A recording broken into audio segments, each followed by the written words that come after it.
Het wachten op de kermis duurde dit jaar gevoelsmatig misschien wel het langst. Maar vanmiddag was het eindelijk zover. Voor de opening van de kermis ging Dick Smeets bij de meeste exploitanten langs voor het inzegenen van hun attractie of kraan. Laat ons bidden. Heer, zegen deze plaats waar mensen werken om hun dagelijks brood te verdienen. Laat voorspoed naar lichaam en geest hen steeds ten deel vallen. Zegen deze plaats waar mensen samenkomen om het leven te vieren in blijdschap.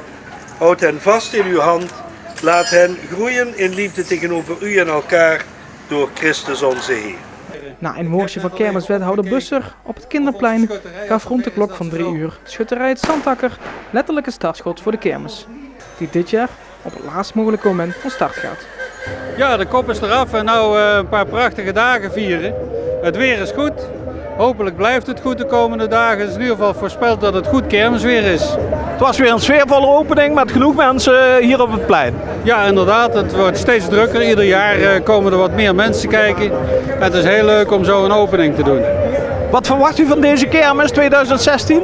Nou, ik verwacht dat dit een van de betere kermissen wordt. Het is wel een wat experimentele opstelling tegenover andere jaren, omdat we het grasveld bij de kerk niet ter beschikking hebben.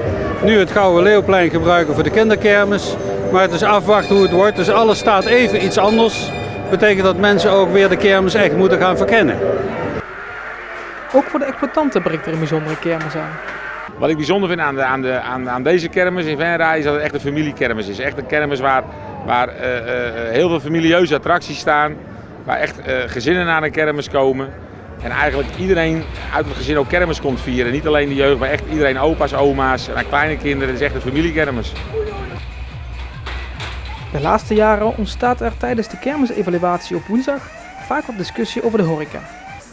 Ook Van Tol heeft hier zijn mening over. We moeten uitkijken dat de horeca niet zo'n run nemen op deze kermis. Dat wij als kermis daar ondergeschikt aan worden. Ik vind het moet wel kermis blijven. Het moet ruimte houden voor de goede attracties. Dat is een heel belangrijk punt. Maar ook het moet een familiekermis blijven. En niet een evenement waar allerlei grote tenten neer worden gezet. Waar uiteindelijk niet de familieuze sfeer uitvalt. Dus jij bent eigenlijk bang dat de horeca de overhand krijgt boven de kermisattracties? Nou, bang is wel een groot woord, maar ik vind, het moet kermis blijven. Wat ik nu merk is dat we ruimtes voor attracties in moeten leveren. Omdat en dat snap ik ook natuurlijk, iedereen heeft zijn winkeltje, iedereen heeft zijn zaak, iedereen die wil meedoen in dat fenomeen kermis. Maar dan moet het wel kermis blijven. De komende 6 dagen staat Venray weer op zijn kop. Met op zondag het nieuwe happen en stappen en de meet and greet met YouTuber Dylan Hagens. Maandag staat de kroegentocht op het programma. De kindermiddag wordt dinsdag georganiseerd met 's avonds een groot vuurwerk voor het gemeentehuis. En als afsluiter, nieuw dit jaar op woensdag, een 50-tal stellopers.